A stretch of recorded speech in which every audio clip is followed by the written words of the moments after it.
São estes os dois textos que nós estaremos lendo. São Mateus, capítulo de número 6, versículo 24, e São Lucas, capítulo 4, versículo 5 e versículo 6. Eu trago como tema desta mensagem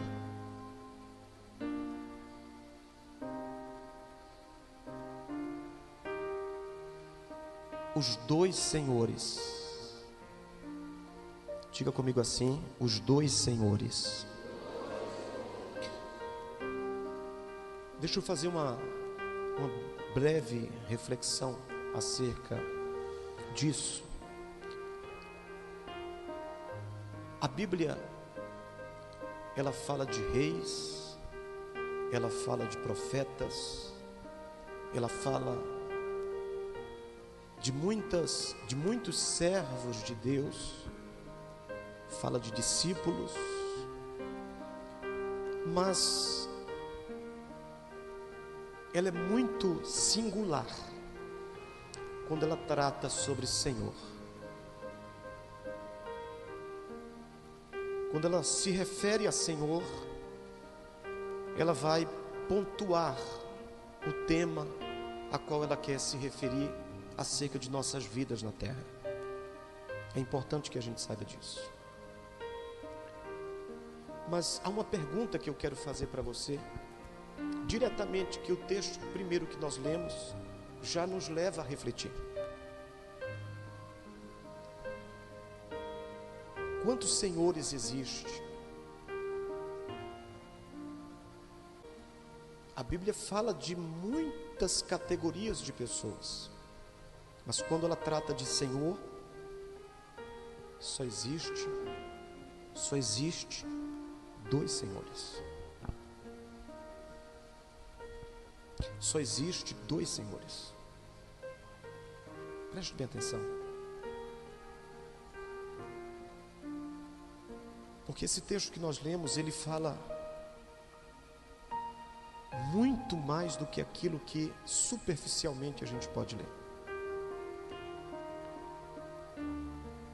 Porque é o próprio Jesus que está nos falando aqui. E quando Jesus ele nos revela que há apenas dois senhores, porque foi Ele que disse, Ele logo estabelece o mesmo que Deus estabeleceu para o seu povo no deserto. Também só há dois caminhos.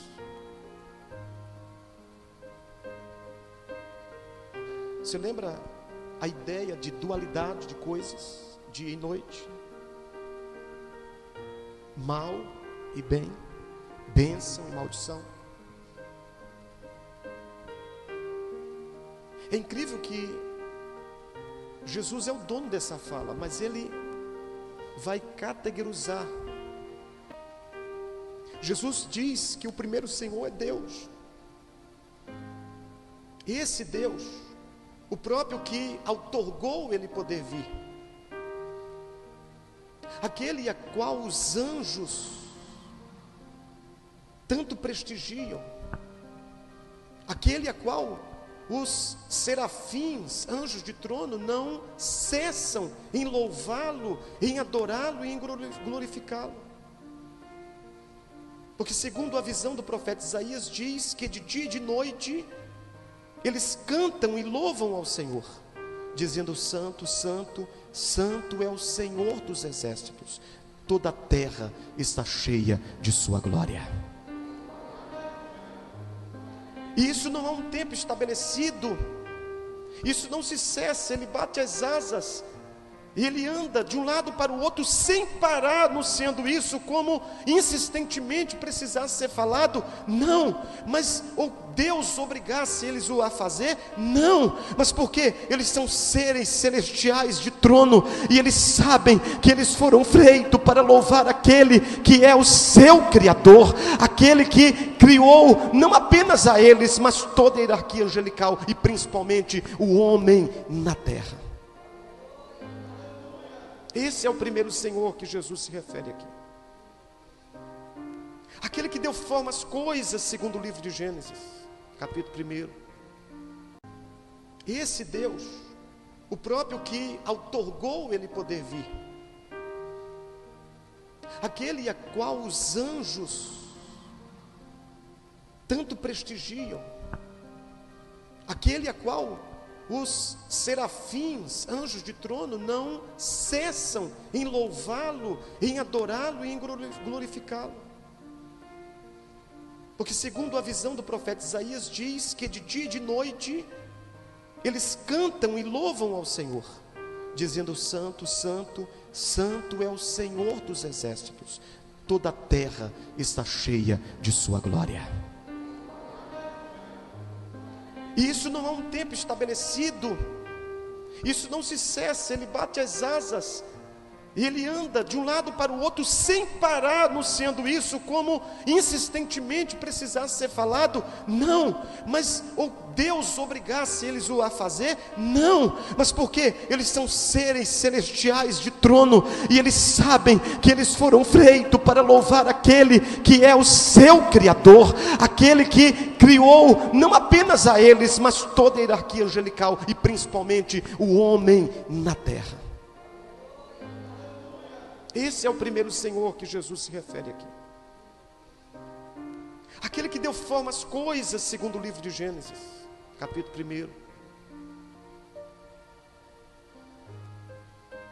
Que criou o homem, que determina e estabelece projetos,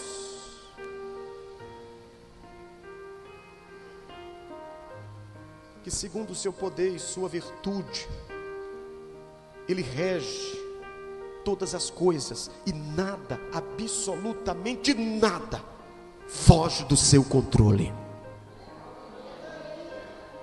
Nada foge do controle de Deus.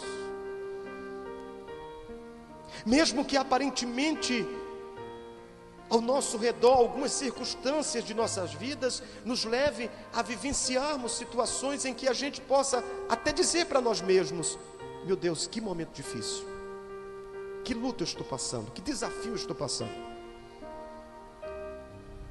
Mas,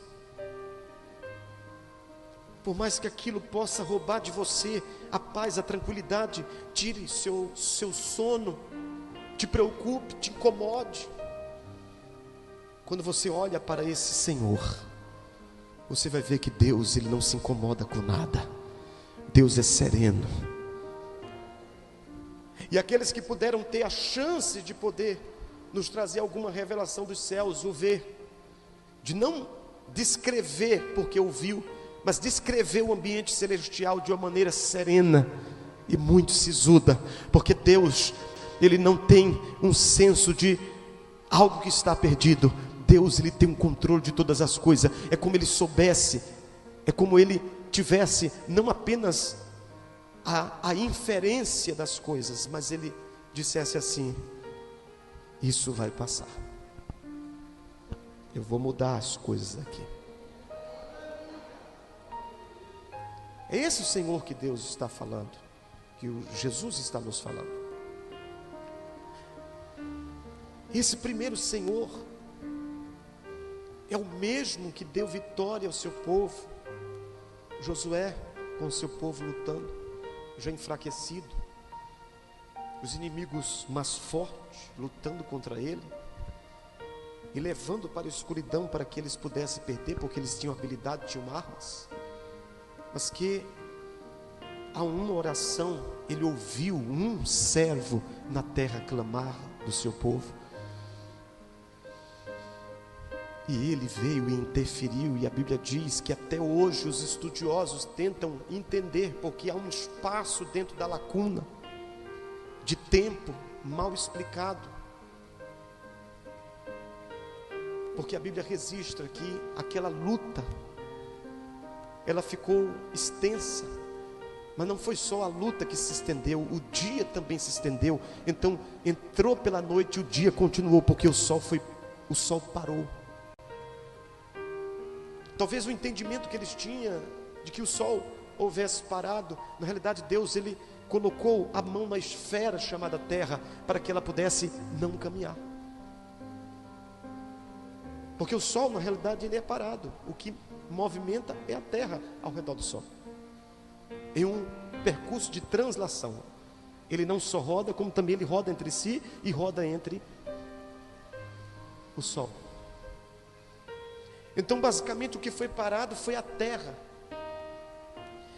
Mas a impressão que tinha os nossos irmãos que estavam naquela batalha foi que o Sol não se pôs. Independentemente de qualquer conceito científico, é importante dizermos que uma coisa ou outra, outro não podia fazer a não ser o Deus, o Senhor de todos os senhores.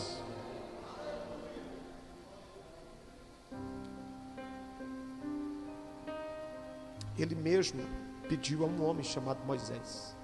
E disse: olha, você vai caminhar por dentro do mar e algo vai acontecer. Moisés começou, tocou nas águas, as águas se abriram e um caminho foi formado. Entra no deserto, as pessoas ficam aperreadas, começaram a murmurar e querer até apedrejar Moisés por muitas vezes. E Deus dizia assim: diga ao povo que apenas caminhe. Mas nenhum deles pereceram no deserto, exceto por suas próprias manifestações de rebelião, de ingratidão. Porque o que mata as pessoas, irmãos, é pecado. O que mata as pessoas é ingratidão. Isso mata as pessoas.